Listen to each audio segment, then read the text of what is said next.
제7한 도리천에서 아비담마를 설하다. 부처님께서는 많은 대중들 앞에서 신통을 보이신 후 오른쪽 발로 유간다라 산을 딛고 왼쪽 발로 수미산 정상을 딛고 도리천으로 올라가셨습니다.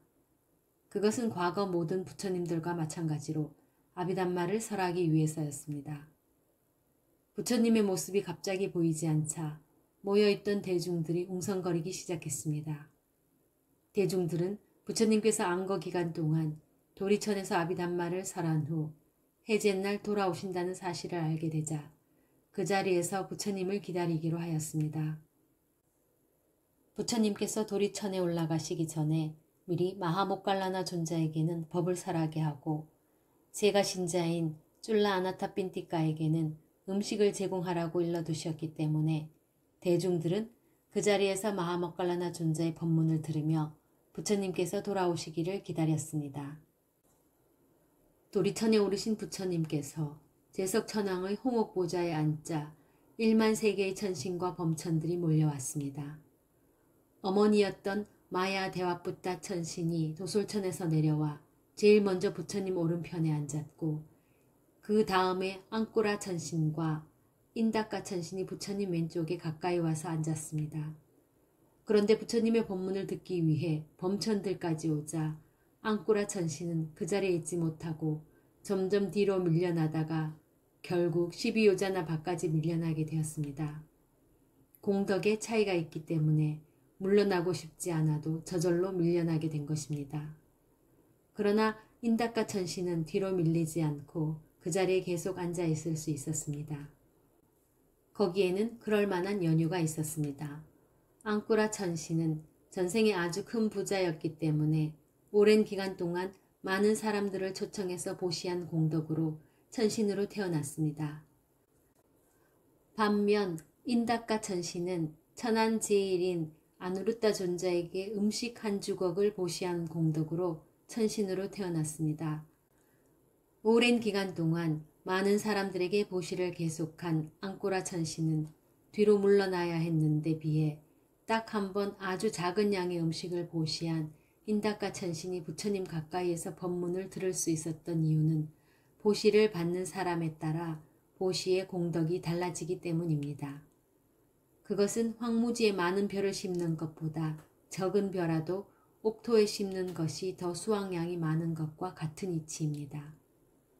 부처님께서는 칠한거의 3개월 동안 도리천에서 머물면서 어머니였던 마야 대와붓다 천신을 비롯한 많은 천신들에게 아비담마를 설하셨습니다. 탁발할 시간이 되면 화신을 만들어 아비담마를 계속 설하게 하였고 부처님께서는 히말라야의 아노따따 호수에서 이를 닦고 목욕을 하신 후 북구로주로 가서 탁발하고 다시 호수로 돌아와 공양을 한 후 잠시 휴식을 취하셨습니다. 사리푸타 존자는 부처님을 뵙기 위해 매일 아노따따 호수로 갔고 부처님께서는 천신들에게 설법하신 아비담마를 간략하게 설해 주셨습니다. 사리푸타 존자는 상가사로 돌아와 부처님께 들은 아비담마를 500명의 제자들에게 다시 설해 주었습니다. 부처님께서 천신들에게 설해 주신 내용처럼 너무 상세하지도 않고 사리푸타 존자에게 설해 주신 내용처럼 너무 간략하지도 않은 중간 정도 길이의 가르침이었습니다. 이때 사리푸타 존자가 제자들에게 설한 가르침이 현재 우리에게 전해지는 아비담마의 내용입니다. 해제날이 일주일 후로 다가오자 사와티에서 기다리고 있던 사람들이 마하모칼라나 존자에게 부처님께서 언제 내려오시는지 어디로 내려오시는지 물었습니다. 마하모칼라나 존자가 도리천으로 올라가 부처님께 여쭙자 해제날에 사리푸타 존자가 있는 상가사 성문으로 내려갈 것이라고 말씀하셨습니다. 사와티에서부터 상가사까지는 30요자나가 떨어져 있어 일주일 내에 가기 어려운 거리였습니다. 하지만 부처님께서는 마치 근처에 있는 절에 가는 것처럼 가면 되니 걱정하지 말라고 말씀하셨습니다. 부처님께서 3개월 동안의 아비담마 법문을 마치시자 마야 대와붓다 천신은 수다원이 되었고 8천억의 천신과 범천들이 모두 사성제를 깨달았습니다. 드디어 음력 9월의 보름의 해jet날, 부처님께서는 제석천왕에게 인간 세상으로 돌아가겠다고 알리셨습니다. 제석천왕은 상가사 성문과 수미산 정상을 연결하기 위해 오른쪽에 욕계 천신들을 위한 금계단, 왼쪽에 범천들을 위한 은계단, 가운데 부처님을 위한 루비계단을 만들었습니다. 부처님께서는 지상으로 내려오기 전에 수미산 정상에서 다시 쌍신변을 보이셨습니다. 이어서 세계 개현의 신통을 보이자 모든 천신과 범천들은 인간 세계를 볼 수 있었고 모든 인간들은 천신과 범천들을 볼 수 있었습니다. 마침내 부처님께서 육종 광명을 찬란하게 비추면서 루비계단으로 내려오셨고 그 웅장한 모습을 보면서 정등각자 부처님이 되고자 서원하지 않은 사람들이 없었다고 합니다. 사와티에서 부처님을 기다리고 있던 사람들도 마치 근처에 있는 절에 가듯이 순식간에 상가사 성문에 도착했습니다. 드디어 부처님께서 상가사 성문에 오른발을 딛고 내려오시자 사리푸타 존자가 다가가 예경을 올렸습니다. 부처님, 많은 범천과 천신과 사람들이 부처님을 찬탄하며 부처님이 되고자 서원하고 있습니다. 그러자 부처님께서 개송을 읊으셨습니다. 삼매의 법의 자유자재를 닦으시고 출리의 정멸인 열반을 즐기는 알아차림이 항상한 현자이신 정등각자를 천신들도 칭송하고 존경한다. 그 개송을 듣고 3억의 인간과 천신과 범천들이 해탈하였으며 사리푸타 존자의 제자 500명은 아라한과를 증득했습니다. 그때 부처님께서는 사람들이 사리푸타 존자의 덕목을 잘 알지 못한다는 것을 알고 사리푸타 존자만이 대답할 수 있는 어려운 질문을 대중에게 하셨습니다. 그 질문에 아무도 대답을 하지 못하자 부처님께서는 사리푸타 존자에게 오늘 시작으로 설명하라는 단서를 주면서 대답하도록 하셨습니다. 사리푸타 존자는 그 질문에 대해 아주 자세하게 답을 하였습니다. 비구들이 사리푸타 존자는 이 세상에서 아무도 대답하지 못한 질문에 모두 대답했습니다. 라고 말하며 사리푸타 존자의 지혜에 대해 찬탄하자 부처님께서는 과거 생에도 사리푸타 존자가 어려운 질문에 대답한 사실이 있다고 사리푸타 존자의 지혜를 칭찬하시며 바로 사하사 자타카를 설하셨습니다. 사리푸타 존자는 자신과 함께 수행하는 제자들을 위해 지내는 거처, 탁발하는 장소, 선정 등의 실천에 관해 부처님께 질문을 드렸고 부처님께서는 13수의 개송으로 답해 주셨습니다. 그것이 사리푸타 경입니다. 지혜를 닦는 법. 부처님께서는 최상의 지혜로 아비담마를 설하셨고 또 사리푸타 존자도 여러 제자 중에 최상의 지혜로 부처님의 질문에 대답했습니다. 지혜의 의미와 종류는 십바라미를 설명할 때 이미 언급했으므로 여기서는 지혜를 닦는 법과 지혜가 생겨나는 원인에 대해 설명하고자 합니다. 지혜를 닦는 방법에는 7가지가 있습니다. 첫째, 지혜 있는 사람에게 거듭 물어야 합니다. 둘째, 자기 안과 밖의 사물들을 깨끗하게 해야 합니다. 자기 안의 사물은 머리카락이나 손발톱 등을 깨끗하게 하는 것, 자기 밖의 사물은 옷이나 거처하는 곳 등을 깨끗하게 하는 것을 말합니다. 깨끗한 기름으로 밝힌 빛이 더욱 밝듯이 자기의 안과 밖을 깨끗하게 해야 지혜가 생깁니다. 셋째, 5가지 기능들의 균형을 맞추어야 합니다. 신심, 정진, 알아차림, 삼매, 지혜라는 5가지 기능 중에서 신심은 지혜와 균형을 맞추고 정진은 삼매와 균형을 맞추어야 합니다. 신심이 지나치면 맹신으로 흐르고 지혜가 지나치면 믿을 만한 것도 믿지 못하게 됩니다. 정진은 지나치면 들뜨게 되고 삼매가 지나치면 혼침에 빠지게 됩니다. 그러나 알아차림은 아무리 많이 해도 지나치지 않습니다. 알아차림이 신심과 지혜, 정진과 삼매의 균형을 맞춰주기 때문입니다. 넷째, 지혜 없는 사람과 만나는 것을 삼가야 합니다. 다섯째, 지혜로운 사람과 가까이 해야 합니다. 주석서에서는 지혜로운 사람과 지혜가 없는 사람을 최상의 지혜를 갖추었는가를 기준으로 해서 나누고 있습니다. 최상의 지혜를 갖추었다는 것은 생멸에 대한 지혜를 구족한 것과 구족하지 않은 것, 무더기와 감각장소 등의 법에 대해 아는 것을 말합니다. 하지만 이러한 최상의 지혜뿐 아니라 보시나 계율에 대해서 아는 것도 지혜이고 세속적인 삶에 대해 잘 아는 것도 지혜이기 때문에 이러한 지혜를 갖춘 사람과도 가까이 해야 합니다. 여섯째, 심오한 지혜의 대상이 되는 법들을 숙고해야 합니다. 심오한 지혜의 대상이 되는 법들에는 무더기, 감각, 장소 등이 있습니다. 이러한 법들에 대해 법문을 듣고 경전을 읽고 숙고하면 지혜가 예리해집니다. 일곱째, 지혜가 향상하는 방향으로 마음을 기울여야 합니다. 눕고 앉고 서고 걷는 네 가지 모든 자세에서 오직 지혜의 향상으로만 나아가야 합니다. 또한 지혜가 포함된 마음이 많이 생겨나는 원인에는 5가지가 있습니다. 첫째, 과거 어느 생에 보시를 하거나 계를 지키는 선업을 지으면서 이 선업 공덕으로 다음 생에는 지혜가 훌륭하고 예리한 사람으로 태어나기를 이라고 서원을 세우면 그 과보로 다음 생에 지혜가 출중한 사람이 됩니다. 둘째, 색계천신들은 태어날 때부터 지혜가 예리하다고 합니다. 색계천상 세계들의 존재들은 물질에 대한 욕망이 없습니다.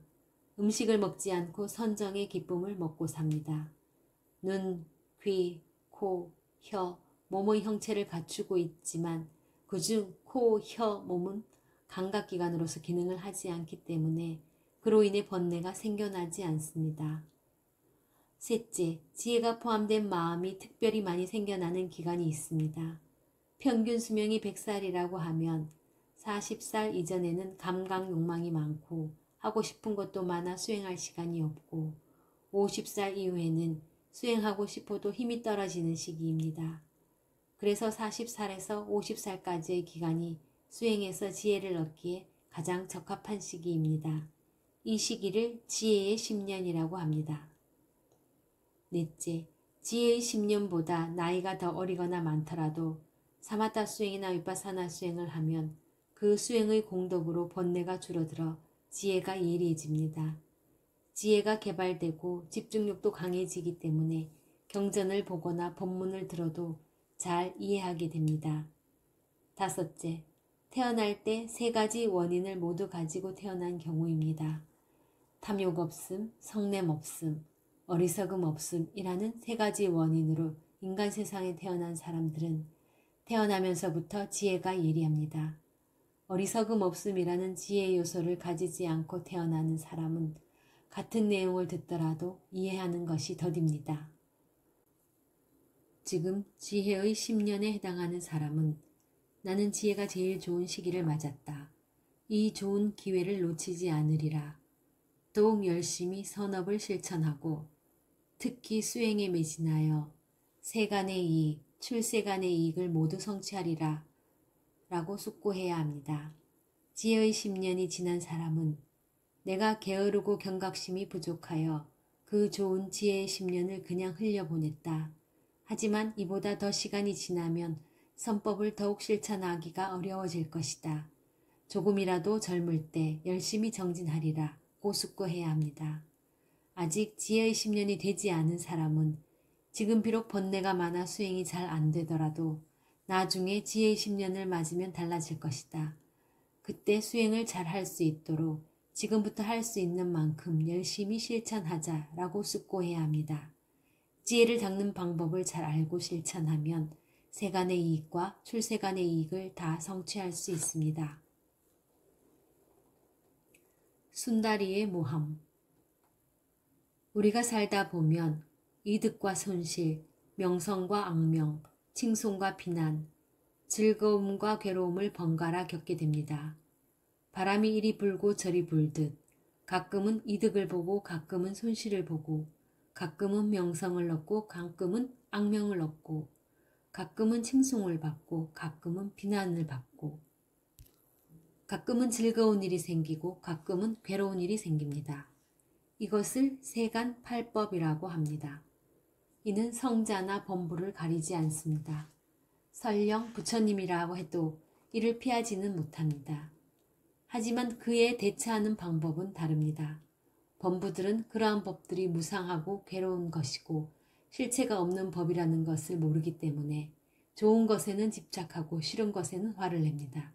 그래서 괴로워합니다. 하지만 성자들은 그러한 법들이 무상하고 괴로운 것이고 실체가 없는 법이라는 것을 꿰뚫어 알기 때문에 좋은 것에도 집착하지 않고 싫은 것에도 화를 내지 않습니다. 그리하여 모든 괴로움에서 해탈합니다.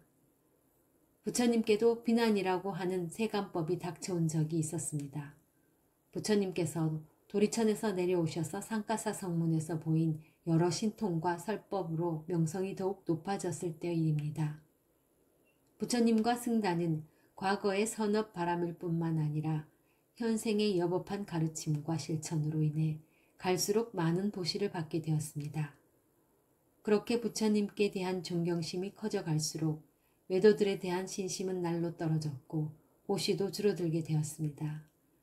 그러자 부처님을 시기한 외도들이 순달이라는 여성을 이용해 부처님을 모함하기로 하였습니다. 그들은 제가 신자들이 아침에 제따와나 정사로 부처님을 뵈러 갈 때쯤 일부러 순다리가 제따와나 정사에서 밤을 보내고 나오는 것처럼 보이게 하였습니다. 그리고 길에서 사람들과 마주치면 삼은 꽃다마와 즐기다 가는 길입니다 라고 말하도록 시켰습니다. 그로부터 며칠 후 외도들은 살인 청부업자를 시켜 순다리를 죽이고 시체를 부처님 처소인 응향각 근처에 던져놓게 했습니다. 그리고 나서 순다리가 사라졌다고 떠들고 돌아다니며 왕에게 조사를 해달라고 간청을 했습니다. 왕이 조사를 허락하자 외도들은 제따와나 정사가 의심된다며 그 근처에서 찾는 신용을 하다가 순다리의 시체를 발견한 척 했습니다. 그들은 순다리의 시체를 들고 시내를 돌아다니며 청정하게 산다는 자들이 어찌 이런 일을 한단 말이오 라고 외치며 부처님을 비난했습니다. 외도들의 말을 들은 사와티 사람들도 부처님을 비난하기 시작했습니다. 그 일로 인해 비구들이 큰 곤욕을 치르게 되자 아난다 존자는 부처님께 그곳을 떠나자고 청했습니다. 하지만 부처님께서는 비난 때문에 다른 곳으로 피신하는 것은 어리석은 일이라고 아난다 존자를 꾸짖으시며 열애에 대한 비방은 일주일을 넘기지 못하니 개송으로 사람들을 훈계하라고 말씀하신 후에 다음과 같은 개송을 설하셨습니다. 거짓말을 하느니 악행을 하고도 하지 않았다고 말하느니 모두 악처에 태어난다. 비열한 행위를 한 두 사람은 다음 세상에서 똑같이 고통을 겪는다. 사와띠의 사람들은 부처님의 개송에 감화되었고 부처님 말씀대로 비방은 점점 수그러들어 7일째에는 완전히 사라졌습니다. 얼마 후 순다리를 죽인 것이 외도들의 소행임이 밝혀졌고 그로 인해 외도들에 대한 존경심은 땅에 떨어지고 부처님과 승단에 대한 존경심은 더욱 높아졌습니다. 그러자 부처님께서는 다음에 감흥어를 읊으셨습니다. 전장에 출전한 코끼리를 적들이 화살로 찌르고 괴롭히듯이 몸과 말과 마음을 다스림이 없는 이들이 말로 찌르고 괴롭힌다. 사실이 아닌 그러한 거친 말을 듣더라도 수행자는 성냄을 여의고 그것들을 참아야 한다. 부처님께서는 무한한 선업 바라미를 구족하신 분인데 왜 그렇게 근거 없는 비방을 받아야 했을까요? 그것은 부처님께서 과거 생에 지은 업에 그 연유가 있습니다. 부처님께서는 과거 생에 문할리라는 술주정뱅이로 사셨던 적이 있었습니다. 어느 날 수라비 벽지불이 마을로 탁발을 가기 위해 가사를 고쳐 입고 있는데 마침 한 여성이 근처를 지나갔습니다. 술주정뱅이 문할리는 그 모습을 보고 바르지 않은 마음을 일으켜 저 스님이 거룩하지 못하게 음행을 하는 버릇이 있군 이라고 무심코 비방했습니다. 그 과보로 문할리는 오랜 세월 동안 악체에서 고통을 받았고 부처님이 된 이번 생에서조차 근거 없는 비방을 받아야만 했던 것입니다.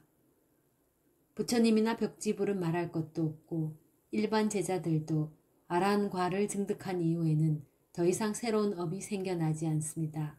다만 이전에 지은 업에 대해서는 조건이 형성되면 그 과보를 받아야만 합니다. 그래서 육체적 고통도 당하고 비방도 당하는 것입니다. 하지만 인욕이라는 무기와 알아차림과 바른 암이라는 무기로 두 번째 화살인 정신적 고통은 겪지 않습니다.